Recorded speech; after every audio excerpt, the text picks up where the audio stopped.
Bendiciones, mis queridos cristianos creyentes congregantes. ¿Cómo se están pasando esta noche de sábado o mañana de domingo?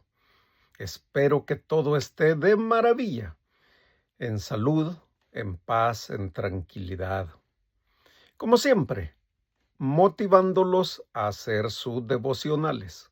Recuerden que es un momento íntimo para mantenerse en contacto con mi Señor Jesús a través de su Santo Espíritu.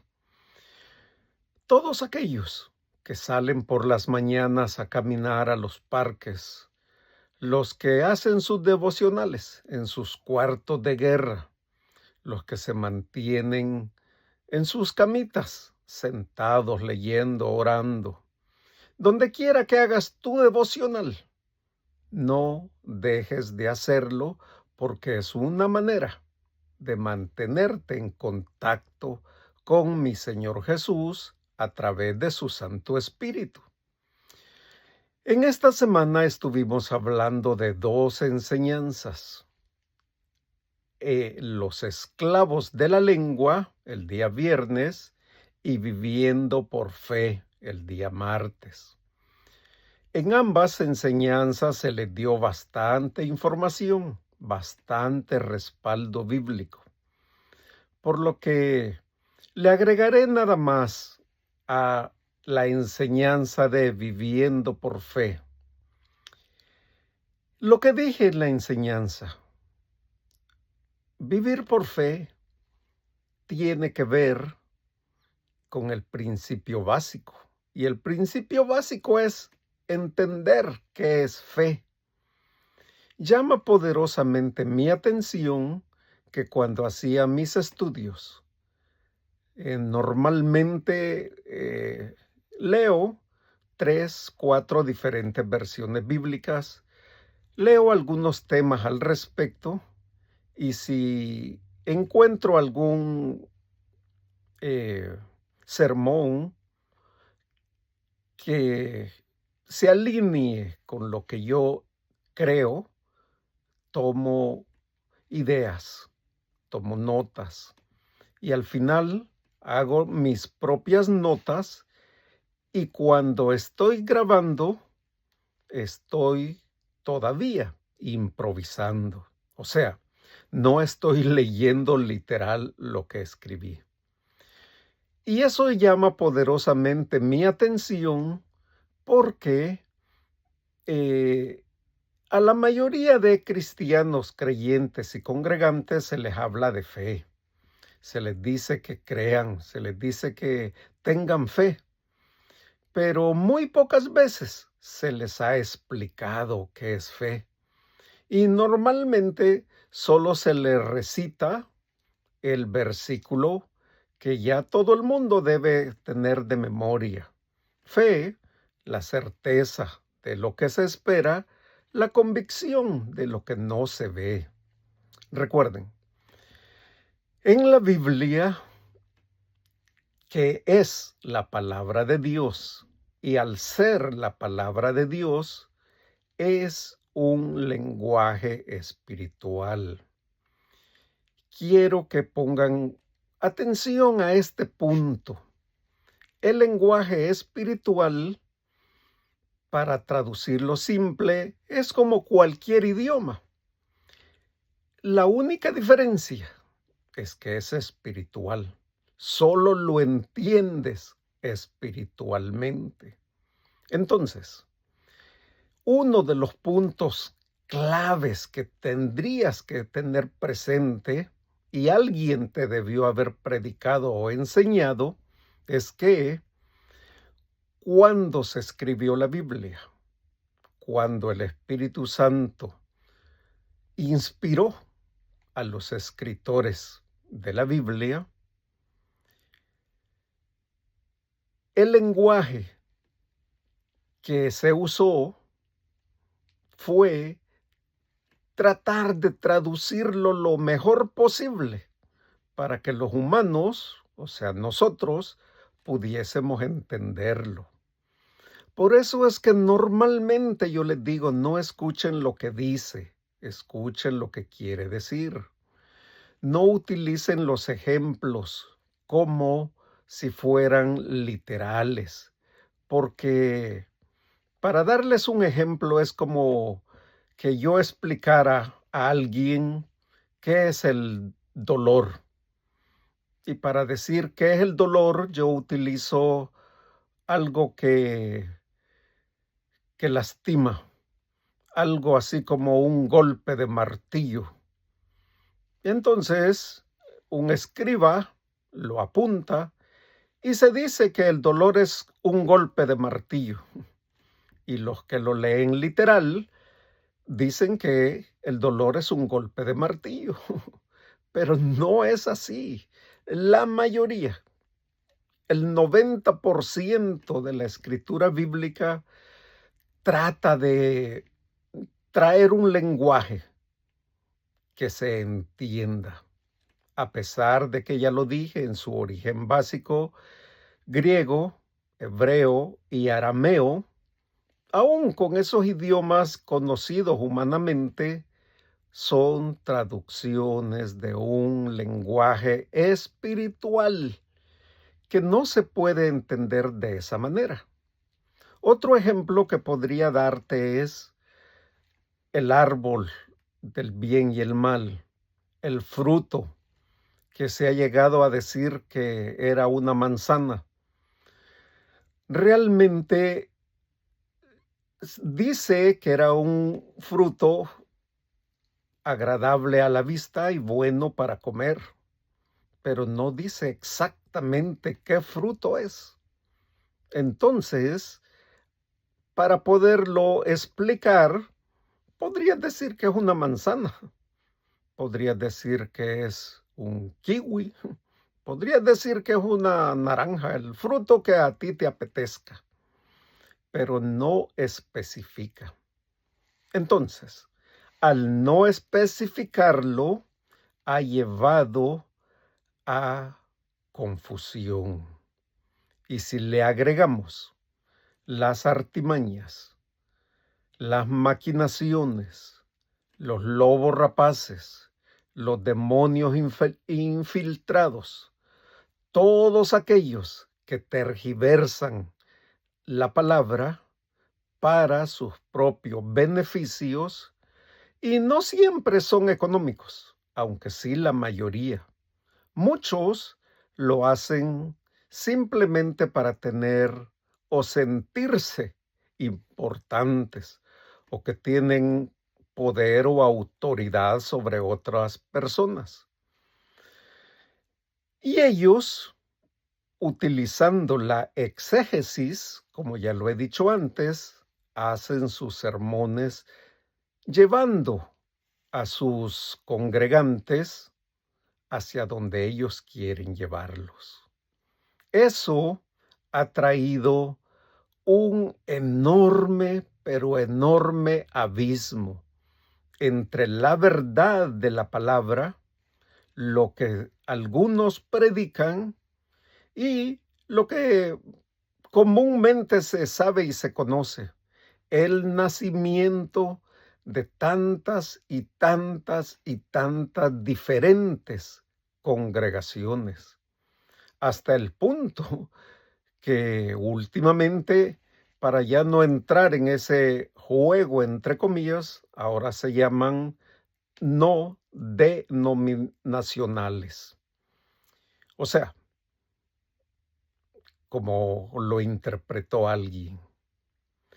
Me gustaría, como lo he dicho en otras ocasiones, eh, cuando alguien en su congregación pregunta, ¿quién lee la Biblia?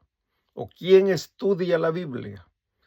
Siempre recuerden, es necesario tener un mentor que les explique las dudas, que les explique sobre cómo se debe leer, cuáles son los principios básicos, porque de lo contrario, solo estarás leyendo y memorizando, pero nada que ver con crecimiento espiritual y mucho menos con la interpretación correcta de la palabra. Esto me lleva al segundo punto.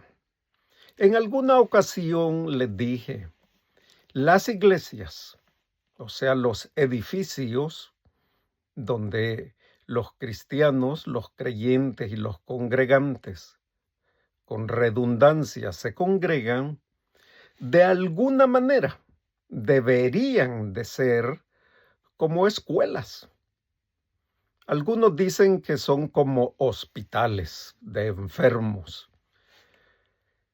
pero todo hace parecer que los enfermos que van a esos hospitales, después de haber entrado a esos hospitales, decidieron permanecer ahí.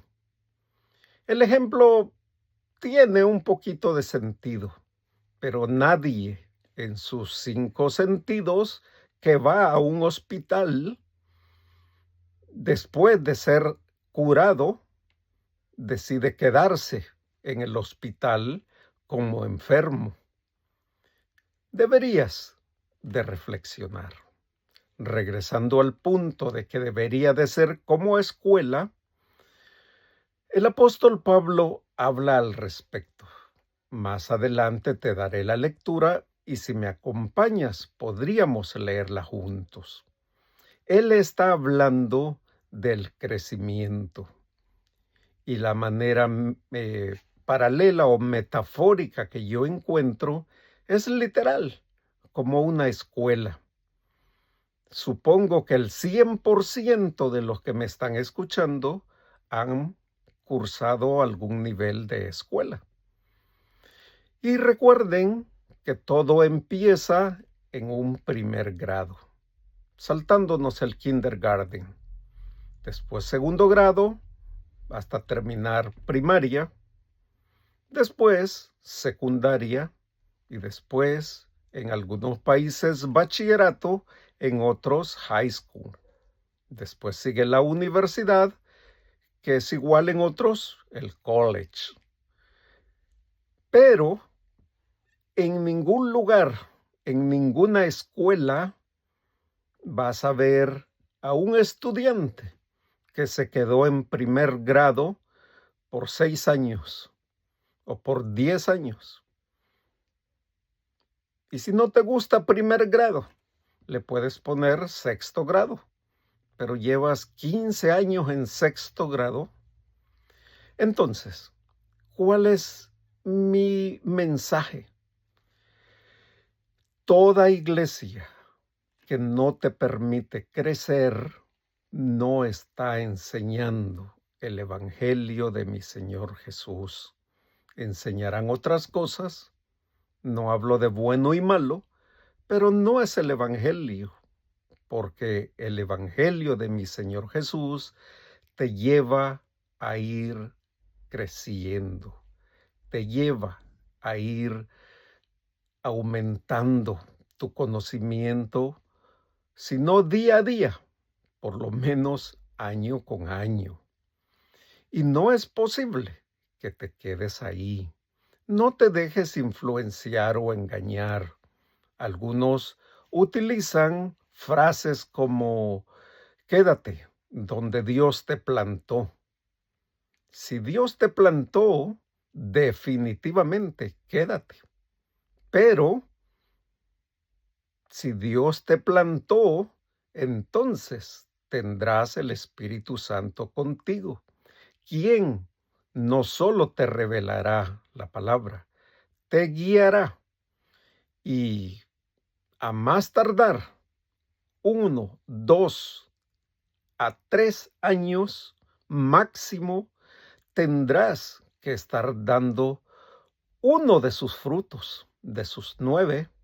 Ya sabes a qué frutos me refiero, el fruto del Espíritu Santo.